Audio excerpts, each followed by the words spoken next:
अस्सलाम वालेकुम। आज से हम लोग क्या स्टार्ट करने जा रहे हैं, जावा की सीरीज स्टार्ट करने जा रहे हैं। सही है, तो आज हमारा वेरी वेरी फर्स्ट लेक्चर है। तो इसमें मैं आप लोगों को इंट्रोडक्शन दूंगा जावा का। जावा है क्या चीज़, ये सारी चीज़ें बात करेंगे। जावा कहाँ से आई, किधर से आई, जावा के फीचर्स क्या हैं, जावा किस तरीके से काम करती है, एक्सेट्रा एक्सेट्रा, ये सारी बातें करेंगे। ठीक है, तो स्टार्ट करते हैं। मेरे पास यहाँ पे मैंने एक वर्ड की फाइल बनाई हुई है और इसके अंदर मैंने जितने भी इम्पोर्टेंट पॉइंट्स हैं उनको गैदर किया हुआ है ताकि मैं उनको डिस्क्राइब कर सकूँ। थ्योरी है, जाहिर सी बात है, मैं थ्योरी में मैं यहाँ पे आप लोगों को कुछ दिखाए बगैर और सारी बातें बोलता रहूँ तो एक अजीब सी सिनेरियो हो जाएगा। ठीक है, तो इसलिए मैंने इनको एक जगह गैदर किया हुआ है। या मैं बुक से दिखाऊँ तो मैं स्क्रॉल ही करता रहूँगा क्योंकि हर चीज़ के बारे में उन्होंने इतना डीपली कर लेके गए हैं। नहीं, तो मैंने यहाँ पे इनको इम्पोर्टेंट पॉइंट को गैदर किया हुआ है। Soon I will provide you a soft copy of Java book and you can take it from the admission department in hard copy by showing your online varsity slip. Okay? तो आप इसको online varsity की slip दिखा के hard copy भी ले सकते हो, बेशक लेना। ठीक है, तो स्टार्ट करते हैं। सबसे पहले यहाँ पे देखो, मैं यहाँ पे प्रोग्रामिंग लैंग्वेज की तरफ भी नहीं जाऊँगा क्योंकि हम लोग एक नई चीज़ को देखने जा रहे हैं, तो मैं बिल्कुल स्क्रैप से सारी चीज़ें बताना चाहता हूँ आप लोगों को। लैंग्वेज क्या होती है? मीडियम, कम्युनिकेशन के लिए मीडियम की ज़रूरत होती है। वो हमारे पास क्या कहलाती है? लैंग्वेज। सही, अपनी बात किसी को समझा सके थ्रू लैंग्वेज, किसी ना किसी मीडियम की ज़रूरत थ्रू हम लोग अपनी बात को कन्वे करेंगे। ठीक है, अब कंप्यूटर और हमारे दरमियान में जाहिर सी बात है कुछ ना कुछ मीडियम बनेगा कि कंप्यूटर को मैं अंडरस्टैंड करवा सकूं। एंड वो लैंग्वेज क्या कहलाएगी? कोई ना कोई, देखो, कोई प्रोग्रामिंग लैंग्वेज होगी। सही है, वो क्या होगी? कोई ना कोई प्रोग्रामिंग लैंग्वेज होगी। सही है, तो ये तो बात हो गई कि प्रोग्रामिंग लैंग्वेज क्या है। ये हमारे पास क्या बन जाती है? मीडियम बन जाती है कंप्यूटर और हमारे दरमियान में। ठीक है, कॉन्वे करवा रही होती है हमारी बात को, हमारे आइडियाज़ को मशीन के साथ। ठीक है, अब टाइप्स ऑफ प्रोग्रामिंग लैंग्वेजेस, यहाँ पे मैंने सबसे टॉप पे मैंने एक हेडिंग लिखी हुई है, types of programming language. We have two types of programming languages, structure programming language and object oriented programming language. Structure programming language की एग्जांपल सी लैंग्वेज, जिसमें आप लोग क्या काम कर रहे होते हो? जिसमें आप लोगों ने पूरी एप्लीकेशन के अंदर छोटे छोटे से फंक्शंस बना के उसको कॉल करके काम कर रहे होते हो। डिकम्पोज क्या होता है? एक बड़े प्रोग्राम को छोटे छोटे मजीद सब प्रोग्राम्स के अंदर। ठीक है, बात क्लियर है? ये इस किस्म का प्रोग्राम हमारे पास क्या, इस किस्म की प्रोग्रामिंग हमारे पास क्या कहलाती है? स्ट्रक्चर प्रोग्रामिंग कहलाती है। ठीक है, अब ऑब्जेक्ट ओरिएंटेड प्रोग्रामिंग की बात करें तो ऑब्जेक्ट ओरिएंटेड प्रोग्रामिंग क्या होती है? ऑब्जेक्ट ओरिएंटेड प्रोग्रामिंग के अंदर हमारा जितना भी प्रोग्रामिंग होती है वो एक डाटा के अराउंड मूव कर रही होती है, ऑब्जेक्ट के अराउंड मूव कर रही होती है। सही, हम फंक्शनैलिटी के ऊपर हमारा फोकस नहीं होता, बल्कि हमारा किसके ऊपर फोकस होता है? डाटा के ऊपर, ऑब्जेक्ट के ऊपर फोकस होता है। हम ऑब्जेक्ट के लिए, रियल लाइफ एंटिटी के लिए प्रोग्रामिंग कर रहे होते हैं। सही है, ऐसी प्रोग्रामिंग हमारे पास ऑब्जेक्ट ओरिएंटेड प्रोग्रामिंग कहलाती है। मैंने आप लोगों को पैटर्न वाली बात बताई होगी। ठीक है, एक सॉफ्टवेयर को बनाने के लिए इस पैटर्न को फॉलो कर, एक पैटर्न को फॉलो करने, भाई ऐसा करेंगे तो हमारे पास काम आसानी से और मैनेजेबल काम हो जाएगा। वो हमारे पास क्या कहलाता है? पैटर्न कहलाता है। पैटर्न को फॉलो करके हम अपना काम कर लेंगे। तो ये मेरे पास ये क्या प्रोवाइड कर रहा है? ओप एक पैटर्न प्रोवाइड करो, उस पैटर्न को फॉलो करते हैं हम अपने सॉफ्टवेयर को बनाने के लिए। ठीक है, आप लोगों को ऑब्जेक्ट का पता है? ऑब्जेक्ट क्या होता है? वो हर चीज इस दुनिया में ऑब्जेक्ट है जो कि फिजिकल एग्जिस्टेंस रखती हो। वो हर चीज ऑब्जेक्ट है जो कि फिजिकल एग्जिस्टेंस रखती हो। हर ऑब्जेक्ट के पास दो चीजें तो लाजमी होती हैं। पहली चीज उसकी प्रॉपर्टीज। प्रॉपर्टीज के अंदर अगर मैं चेयर की बात करूँगा, उसका कलर, उसका फैब्रिक, उसका मटेरियल, ये सारी चीज़ें उसकी क्या होगी? उसका मॉडल नंबर, ये प्रॉपर्टीज हो गई जो बाजार दिख रही हैं। दूसरी चीज़, वो ऑब्जेक्ट कर क्या सकता है? बिहेवियर। ठीक है, मतलब वो क्या कर सकती है? उसको ड्रैग किया जा सकता है, वो फोल्ड हो सकती है, फोल्डेबल है। एक्शन क्या कर सकती है? ठीक है, तो ये हमारे पास, अगर मैंने इसके लिए प्रोग्रामिंग करनी है, ठीक है, तो ये हमारा ऑब्जेक्ट है, तो हम डाटा के अराउंड अपनी प्रोग्रामिंग कर रहे होते हैं, सही है। तो ऐसी प्रोग्रामिंग को हम ऑब्जेक्ट ओरिएंटेड प्रोग्रामिंग कहते हैं। मजीद इसके अंदर हम लोग जो है वो आगे डिस्कस करेंगे जब हमारा कोर टॉपिक आएगा ऊप का, सही है। मैं बस बताना चाह रहा था कि दोनों प्रोग्रामिंग किस तरीके की होती है, ठीक है। जो हमारे पास स्ट्रक्चर प्रोग्रामिंग होती है, हम इसमें लाइन बाय लाइन सारी प्रोग्रामिंग एक ही जगह पे कर डालते हैं, सही है। ना तो इसमें रीयूजिबिलिटी का उसमें कॉन्सेप्ट होता है, ना तो इसके अंदर ये सारी इसके अंदर चीज़ें नहीं होती, ठीक है। लेकिन हमारे पास ऊप के अंदर ये सारी चीज़ें मौजूद हैं, ठीक है। आगे बढ़ते हैं, ठीक है। अब कुछ हिस्ट्री को जान लेते हैं, कहाँ से आई थी जावा और कब आई थी, ये सारी बात किसने बनाया था, ये सारी चीज़ें। तो यहाँ पे मैंने तो काफ़ी डिटेल लिखी हुई है, मैं इसको ओवरव्यू दे देता हूँ ताकि जाहिर सी बात है कि चीज़ स्टार्ट करने से पहले उसके बारे में थोड़ा बहुत पता होना लाजमी है, ठीक है। तो 1991 में एक टीम थी इंजीनियर्स की, जो कि सन माइक्रो सिस्टम एक कंपनी थी, उन्होंने बनाया था। और ये क्यों बनाया था ये मैं वजह बताता हूँ। ये इन्होंने इसलिए बनाया था ताकि एक ऐसी लैंग्वेज, उनको एक टारगेट मिला था कि आपने एक ऐसी लैंग्वेज बनानी है जिससे हम लोग क्या कर सकें, डिवाइसेस को ऑपरेट कर सकें। और वो डिवाइस, फॉर एग्जांपल डिवाइसेस कौन कौन सी हो सकती हैं, टेलीविजन हो गई, ओवन हो गए, वॉशिंग मशीन हो गए, इस किस्म की डिवाइसेस को क्या कर सकें, ऑपरेट कर सकें, उसको ऑटोमेट कर सकें, ठीक है। तो एक ऐसी लैंग्वेज बनाना चाहते थे, सही है। उनका सिर्फ और सिर्फ मकसद नहीं था, देखो वो काम तो हम पहले भी कर रहे थे दूसरी लैंग्वेज से, लेकिन वो एक ऐसी प्लेटफॉर्म इंडिपेंडेंट लैंग्वेज बनाना चाह रहे थे कि देखें उस वक्त तो नया नया एवोल्यूशन था, सही है। तो कौन सा बंदा कौन सा ऑपरेटिंग सिस्टम यूज कर रहा है, तो ऐसा प्रोग्राम, देखो प्रोग्राम तो पहले से मौजूद है, वो ऐसी लैंग्वेजेस भी पहले से मौजूद थी। तो फिर जावा को बनाने का पर्पस क्या था, जावा को बनाने का पर्पस ये था कि मशीनों को तो ऑपरेट करना था, सही है। किसी लैंग्वेज के थ्रू हम लोगों ने इसको डिवाइसेस को ऑपरेट करना था, लेकिन वो लैंग्वेज जो वो ऐसी हो कि वो हर ऑपरेटिंग सिस्टम उसको इजीली अंडरस्टैंड कर सके, ऐसी प्लेटफॉर्म इंडिपेंडेंट लैंग्वेज बनाना था। और ये टारगेट मिला था एक टीम को, इंजीनियर्स की टीम थी, और जिस कंपनी का हिस्सा थे, जिन्होंने कंपनी बनाई थी, उनका कंपनी का नाम था सन माइक्रो सिस्टम, ठीक है। और उनके प्रोजेक्ट का नाम क्या था, ग्रीन प्रोजेक्ट। उनके प्रोजेक्ट का नाम क्या था, ग्रीन प्रोजेक्ट। और टीम के अंदर काफी सारे लोग इन्वॉल्व थे, लेकिन एक नाम आप लोगों को जावा के फाउंडर के अंदर क्या नजर आएगा, जेम्स गॉसलिंग। क्योंकि ये क्या था, टीम का लीड था, ठीक है, हेड था। ये टीम का क्या था, हेड था। इस वजह से अक्सर जो फाउंडर ऑफ अ जावा, इसका ही नाम लिखा हुआ नजर आ रहा होगा आप लोगों को, सही है। तो देखिए जो मैंने बात कही ना, effort were taken to produce a portable and platform independent language that would run on any machine, जो कि किसी भी मशीन के ऊपर रन की जा सके। प्लेटफॉर्म इंडिपेंडेंट पोर्टेबल लैंग्वेज बनाना इनका टारगेट था, और वो लैंग्वेज बन गई। इनिशियली उसका नाम क्या रखा गया, ऑक, OAK, ऑक। लेकिन ऑलरेडी एक ऑक नाम की लैंग्वेज मौजूद थी, दैट्स वाई उन्होंने इसको रीनेम किया, और उसका नाम क्या नाम रख दिया गया, जावा। क्या सोच के जावा एक उसका कॉफी का नाम है, कॉफी के जो बीन्स होते हैं ना, ये उसका नाम है, सही है।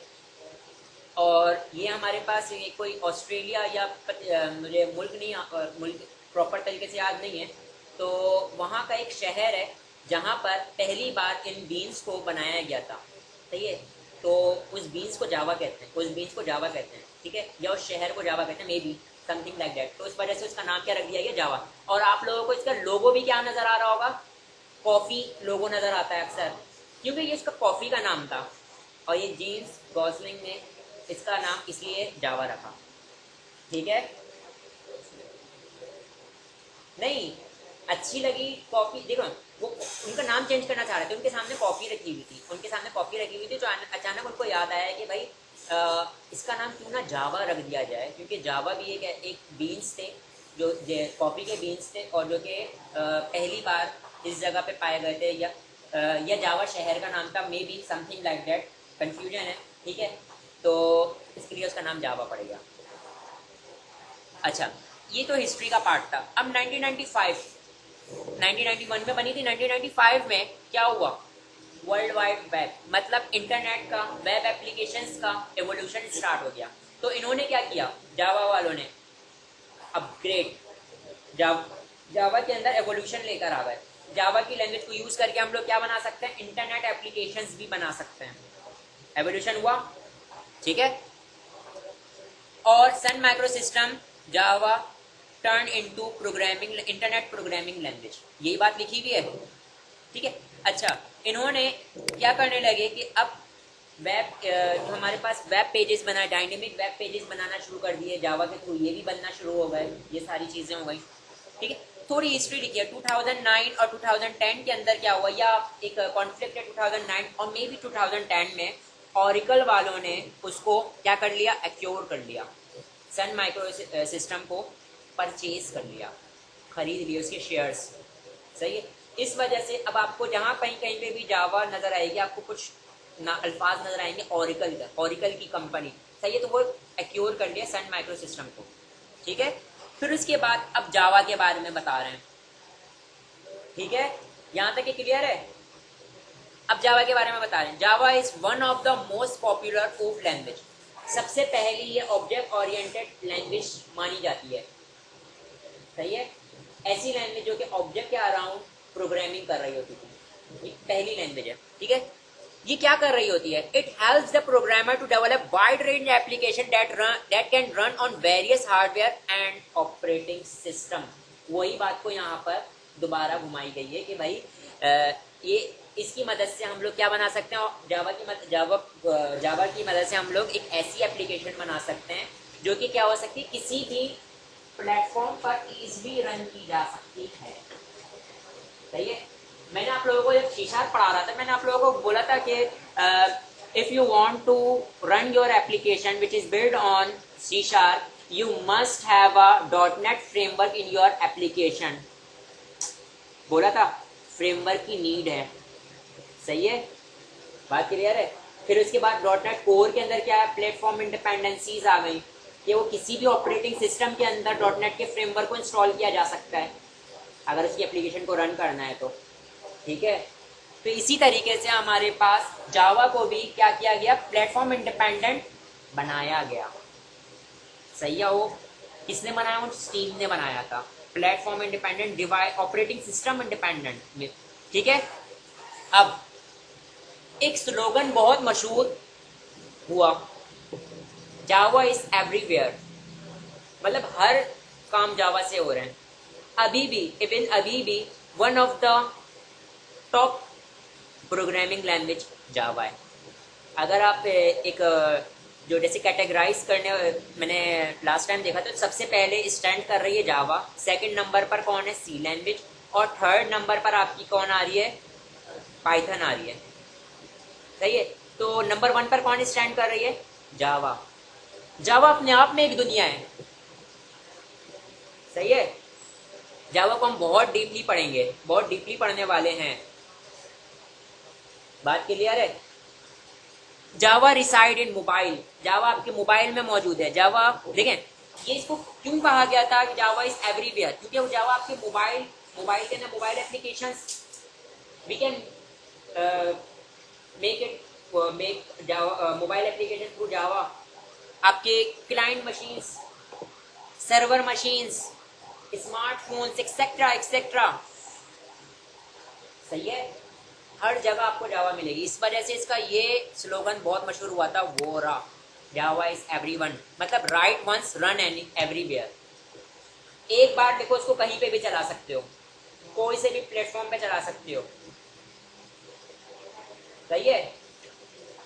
क्योंकि अक्सर एप्लीकेशन स्ट्रक हो जाती है कि भाई ये प्लेटफॉर्म होगा तो चलेगा, लिनक्स होगा तो रन होगा, मैक होगा तो रन होगा, लेकिन जावा में राइट वंस रन एवरीवेयर, ठीक है। पॉपुलर फ्लेवर्स, जावा के पॉपुलर फ्लेवर, जावा SE, जावा EE, जावा ME, आप लोगों को अक्सर ये कहीं ना कहीं नजर आते रहेंगे ये अल्फाज। SE standard edition, core Java मौजूद है उसमें, EE enterprise edition, advance Java मौजूद है इसमें, Java ME micro edition for mobile, सही है। तो तीनों तरीके के एडिशंस बहुत मशहूर हुए हैं, ठीक है। अब यहाँ पर मैंने एक इमेज लगाई हुई है कि कौन से वक्त में कौन से मतलब है कौन कौन से वर्जन इसके रिलीज होते रहे हैं, ये सारी बातें। मेरा ये इमेज लगाने का मकसद आपको वर्जन का बताना नहीं है, बल्कि इस चीज़ के बारे में इंफॉर्मेशन देना है, उनकी नंबर ऑफ क्लासेस और नंबर ऑफ पैकेजेस। देखो भाई, आपको ये बात तो पता है कि लाइब्रेरीज होती हैं। अगर मैं एक लैंग्वेज यूज कर रहा हूँ, उसके अंदर हर लैंग्वेजेस में लाइब्रेरी मौजूद होती है, ठीक है। और इसकी library in the form of class मौजूद है, कोई ना कोई पैकेजेस मौजूद होंगे, ये बात सारी क्लियर है ना। तो हमारे पास जो पहला वर्जन रिलीज हुआ था 1990 मतलब है कि जावा 1.0 जो 1996 के अंदर जो हमारा इसका ये वाला वर्जन आया था, इसमें हमारे पास टोटल नंबर ऑफ क्लासेस कितनी थी? 212। और पैकेजेस क्या थे? कितने थे? 8। पैकेज और क्लास, ये जो मैं थोड़ा क्लियर कर देता हूँ। पैकेज से मुराद क्या होता है? एक फॉर एग्जाम्पल ये हमारी पूरी क्लास है ना, मैं इसको एक पैकेज कहूँगा। तो सेम काम करने वाले बहुत सारी अगर चीज़ें मिल जाएं तो मैं उनको एक जगह पे कंटेनर में रख दूंगा, और वो मेरे पास क्या कहलाएगा? पैकेज कहलाएगा। सही है। तो इस तरीके से हमारे पास 212 बहुत क्लासेस अलग अलग काम करने वाली थी। उनमें से हम लोगों ने क्या किया कि जो एक जैसे काम करने वाली थी उनको हमने एक पैकेज के अंदर रख दिया, एक जैसे काम करने वाली थी उनको एक पैकेज में रख दिया। तो इस तरीके से हमारे पास 8 पैकेजेस बने, ठीक है। जावा 1.1 मुख्तलिफ टाइम पीरियड में रिलीज होते रहे, उनके मुख्तलिफ किस्म की क्लासेस और उनके पैकेजेस क्या कहते हैं, डिस्कवर होते रहे। हमारे पास जावा 7.0 और उसके अंदर हमारे पास कितनी क्लासेस आ गई? 4024। और उसके अंदर पैकेजेस कितने आ गए? 209 पैकेजेस आ गए, ठीक है। अब यहाँ पे कुछ बताया हुआ है, Java library is a collection of predefined classes.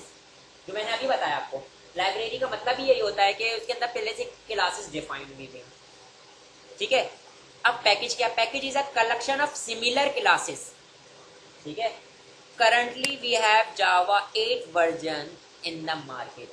हमारे पास मार्केट में जावा का कौन सा वर्जन चल रहा है? 8 वर्जन चल रहा है, ठीक है। अब रन और कंपाइल क्या होता है? रन और कंपाइल से पहले मैं आप लोगों को एक और चीज बताता हूँ। Java is a high level language. High level language या लो लेवल लैंग्वेज, ये होती क्या है? लो लेवल कंप्यूटर में अंडरस्टैंड करता है, हाई लेवल जिससे आप कोड बोल। बिल्कुल। मैं अगर लिख दूं if a double is equal to b, ये क्या होगी? High level. इफ का पता है आपको क्या होता है? इफ इंग्लिश का वर्ड है, ए इज इक्वल टू बी, इसका मतलब आप देख के समझ सकते हैं कि किसी चीज को कंपेयर किया जा रहा है, ऐसा ही है ना। Human understandable language is called high level language. और मशीन लैंग्वेज जो कि मशीन समझ सकती है, जिसको हम बाइनरी लैंग्वेज भी कहते हैं, सही है, लो लेवल लैंग्वेज भी कहते हैं, या जीरोज और 1 वाली लैंग्वेज भी कहते हैं, ठीक है। कंप्यूटर उसको अंडरस्टैंड करता है। तो किस तरीके से हम अपनी बात, जो क्योंकि जावा एक हाई लेवल लैंग्वेज है, मैं कंप्यूटर को कैसे समझाऊंगा? अपने आइडियाज कंप्यूटर को किस तरीके से डिलीवर करूंगा? We need a compiler. We need a compiler. Compiler क्या करेगा? कंपाइलर हाई लेवल लैंग्वेज को लो लेवल लैंग्वेज में कन्वर्ट कर देगा, लो लेवल लैंग्वेज को हाई लेवल में बातचीत करवा रहा होगा, ऐसा ही है। This is called compiler. ये बात समझ में आती है? ठीक है, तो आगे बढ़ते हैं। अब मेरा कोई प्रोग्राम है, इस डायग्राम के थ्रू मैं कुछ आप लोगों को डिलीवर करना चाह रहा हूँ। फॉर एग्जाम्पल मेरे पास एक अदर फाइल है जिसके अंदर मैंने जावा का काम किया हुआ है। उसकी एक्सटेंशन आप देख रहे हैं क्या है फाइल की? डॉट जावा। इसका मतलब वो जावा का कोड हाई लेवल लैंग्वेज में लिखा हुआ है। अब क्या हुआ? उसको मैंने रन किया तो बीच में कौन मौजूद था? कंपाइलर। कंपाइलर ने उसको किस में कन्वर्ट कर दिया? बाइट कोड में कन्वर्ट कर दिया। And byte code is actually a machine language, मतलब है कि वो 0 और 1 की फॉर्म में जो कोड उसको कन्वर्ट किया वो चीज है। समझ में आती है बात? ये देखें, कंपाइलर एक सॉफ्टवेयर होता है जो पूरे प्रोग्राम को कन्वर्ट कर देता है दूसरे फॉर्मेट में ताकि मशीन समझ सके। मैंने जो बात कही उसी का ये थोड़ा बहुत निचोड़ नोट। अब हम ये बाइट कोड अगर किसी और क्लाइंट को सेंड करते हैं तो ये बाइट कोड उसके ऑपरेटिंग सिस्टम में रन होगा। एक क्वेश्चन है, ये बाइट कोड, ये जो मशीन लैंग्वेज का जो बाइट कोड है, अगर मैं किसी को सेंड करता हूँ तो ये उसके पास रन होगा या नहीं रन होगा? उसका जवाब है आपके पास इस डायग्राम के अंदर। फॉर एग्जाम्पल, आप लोग क्या यूज कर रहे हो? विंडोज के ऑपरेटिंग सिस्टम पे आपने क्या रहते हुए आपने एक जावा की फाइल लिखी, गया जावा का कंपाइलर के पास, उसने बाइट कोड में क्लास की फॉर्म में डॉट क्लास के अंदर कन्वर्ट कर दिया। अब इसको आपने कहाँ पे चलाना है? विंडोज पे चलाना है और लिनक्स पे चलाना है या मैक पे चलाना है? तो ये जो काम हो रहा है ना, ये बेसिकली दूसरी लैंग्वेज में मौजूद नहीं था। JVM, जावा वर्चुअल मशीन, ये बीच में अकर हो गया। अब आपके पास कोई सा भी ऑपरेटिंग सिस्टम है हो, फर्क नहीं पड़ता, जावा के पास जावा वर्चुअल मशीन मौजूद है, वो आपके कोड को इजीली विंडोज को समझा देगी। जो भी बाइट कोड हुआ है, देखो विंडोज ने इसको कन्वर्ट किया है, तो थोड़ा क्या कहना, आर्किटेक्चर स्टाइल चेंज डिफरेंट होगा। तो लेकिन JVM क्या करेगी, अगर विंडोज को समझाना है तो वो इजीली उसको अंडरस्टैंड कर देगी कि एक्चुअली क्या बात कही गई है, इस आर्किटेक्चर ने क्या बात कही है। अगर लिनक्स को समझाना है तो लिनक्स को समझा देगी, मैक को समझाना है मैक को समझा देगी। If you had install JVM। अब बात समझ में आई क्यों ये पोर्टेबल बन गई जावा? पहली लैंग्वेजेस में ये चीज मौजूद नहीं थी। अब देखें यही बात यहाँ पे लिखी हुई, JVM जावा वर्चुअल मशीन के under just in time compiler होता है जो बेसिकली इंटरप्रेटर कहलाता है। JVM OS डिपेंडेंट होता है। JVM OS डिपेंडेंट होता है। इसका भी JVM अलग होगा, इसका भी JVM अलग होगा, इसका भी JVM अलग होगा। ठीक है, बात क्लियर है ये चीज? हाँ हाँ, एक अदर सॉफ्टवेयर है, एक अदर सॉफ्टवेयर कह सकता हूं मैं इसको। हाँ, अब मैं आपको इसकी जो कुछ इम्पोर्टेंट्स आप लोगों को नजर आ रहा होगा, JDK क्या होता है, JRE क्या होता है और JVM क्या होता है, इनकी जो है ना थोड़ी एक एब्रीवेशंस मिलेंगी आप लोगों को। उन एब्रीवेशन को समझाने के लिए मैं एक डायग्राम की मदद लूंगा। वो डायग्राम मैंने यहाँ पे ऐड नहीं करी थी, मैं उस डायग्राम को इसके थ्रू आपको ये चीज समझाता हूँ। यहाँ तक है तो क्लियर है ना? सही है। डायग्राम निकालिए, इस डायग्राम से आप इजीली समझ सकते हैं कि कुछ अल्फाजों का इस्तेमाल किया जाता है। JRE क्या है, JDK क्या है, या मेरे पास क्या है JVM क्या है। JVM मैंने आप लोगों को बता दिया क्या है, जावा वर्चुअल मशीन। ये एक तरीके का जस्ट इन टाइम कंपाइलर होता है, ठीक है, जो कि जिसका काम क्या है, जो बाइट कोड उसको मिले ना, उसको जो भी बाइट कोड मिले वो ऑपरेटिंग सिस्टम के लिहाज से, जो भी ऑपरेटिंग सिस्टम है, जिस ऑपरेटिंग सिस्टम का ये JVM है उसके लिहाज से उसको क्या कर दे, उसको कन्वर्ट कर दे। सही है। अगर लिनक्स का JRE है तो लिनक्स के अकॉर्डिंग कन्वर्ट कर दे इस बाइट कोड को। अगर वो विंडोज का है तो विंडोज के अकॉर्डिंग कर दे, मैक का है तो मैक के अकॉर्डिंग कर दे। हर JVM अलग अलग होता है, हर ऑपरेटिंग सिस्टम का JVM अलग अलग होगा। ठीक है, तो ये तो था हमारे पास एक तरीके का कंपाइलर है, कौन, JVM, जावा वर्चुअल मशीन। ठीक है, तो इस कंपाइलर के साथ अगर मैं जावा की लाइब्रेरीज को क्लासेस को मैं क्या कर दूं, ऐड कर दूं, तो वो पूरा पैकेज मेरे पास क्या कहलाएगा, JRE कहलाएगा। क्या कहलाएगा, जावा रन टाइम इन्वायरमेंट, जावा रन टाइम इन्वायरमेंट। तो इसका मतलब हम लोगों ने जाना JRE क्या, जावा रन टाइम इन्वायरमेंट क्या है, जावा का कंपाइलर, उसकी क्लासेस, या हमारे पास जावा का इन्वायरमेंट कहलाएगा, जावा रन टाइम इन्वायरमेंट। ठीक है, जहां पे जावा रन हो सकती हो उस इन्वायरमेंट में। देखो लाइब्रेरीज भी मौजूद है, उसका कंपाइलर भी मौजूद है, आप जावा को आराम से रन कर सकते हो। ठीक है, अब इस पूरे पैकेज के अंदर अगर मैं इसके टूल्स को भी ऐड कर देता हूं कि मैंने एप्लीकेशन बनाने के लिए कुछ टूल्स की भी नीड होगी, लाइब्रेरी अलग है, टूल्स अलग है, डेवलपमेंट के टूल्स। सही है, डेवलपमेंट के टूल्स अगर मैं उनके अंदर ऐड कर देता हूँ, GUI बनाने के लिए कुछ टूल्स लगेंगे, कुछ और मैंने प्रोग्राम बनाना, उसमें प्रोग्रामिंग के अलावा भी जैसे कुछ टूल्स वगैरह, बहुत सारे इसके टूल्स हैं, ठीक है। वो टूल्स अगर मैं इसके अंदर ऐड कर देता हूँ, सही है, तो मेरे पास क्या कहलाएगा, वो JDK कहलाएगा, वो मतलब जावा डेवलपमेंट किट, जिसके अंदर सब कुछ आ जाता है, JRE भी आ जाता है और टूल्स भी आ जाते हैं, मतलब जावा जहाँ पे रन हो सकती है वो इन्वायरमेंट भी, और उसके साथ उसका पैकेजेस भी, डेवलपमेंट पैकेजेस भी, ठीक है। ये चीज समझ में आ गई? हेलो, ये बात समझ में आ गई? ये मैंने JRE क्या है, JVM क्या है और JDK क्या है। अब अगर आप लोगों से पूछा जाता है, सही है, तो आप लोग ये बताने के लायक हैं कि भाई JDK क्या होता है, JVM क्या होता है और JRE क्या होता है।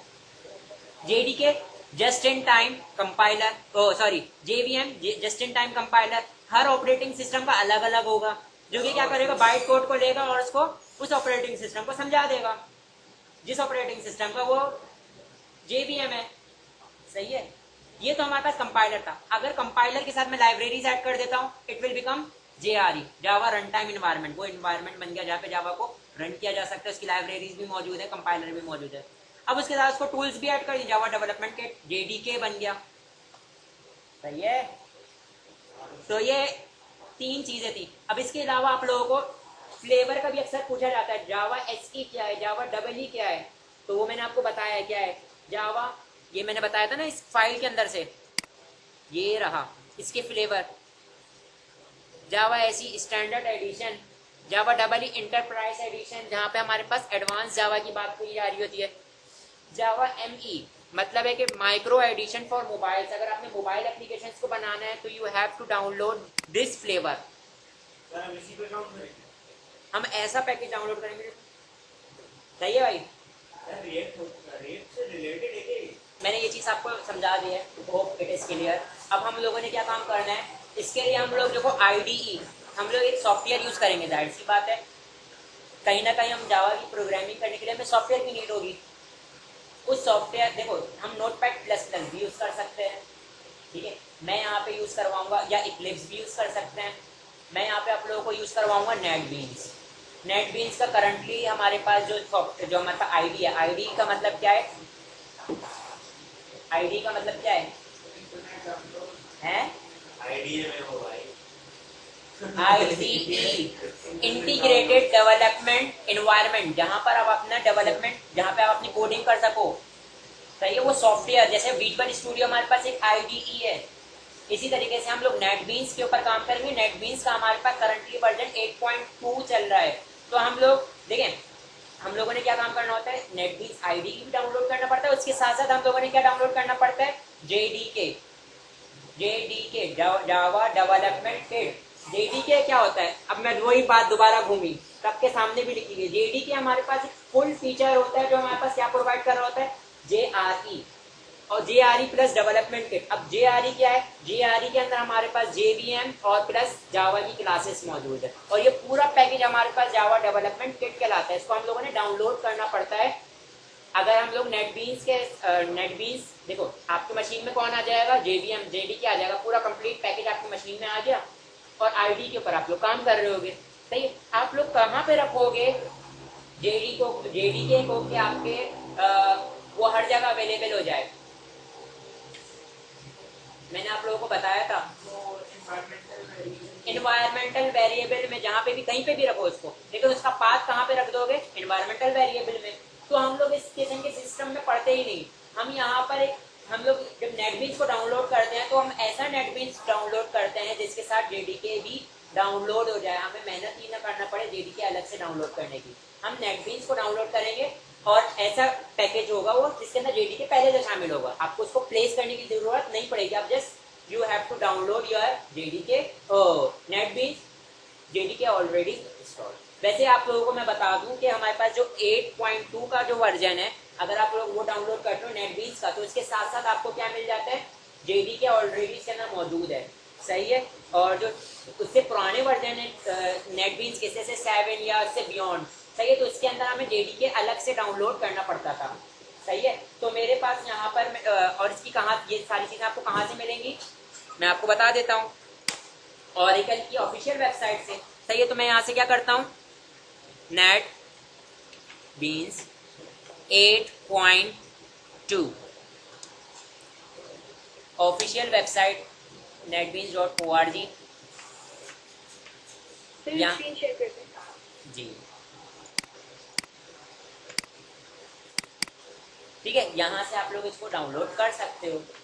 ठीक है, अभी मैं आप लोगों को यहाँ पे यूएसबी के अंदर क्या दे देता हूँ, सॉफ्टवेयर दे देता हूँ। मेरे पास यहाँ पर जो है वो जेडीके के साथ ऑलरेडी एक सॉफ्टवेयर डाउनलोड हुआ हुआ है, मेरी यूएसबी में मौजूद है। मैं आप लोगों को प्रोवाइड कर देता हूँ ताकि आप लोग ईजिली इसको क्या कर सको, यूज़ कर सको।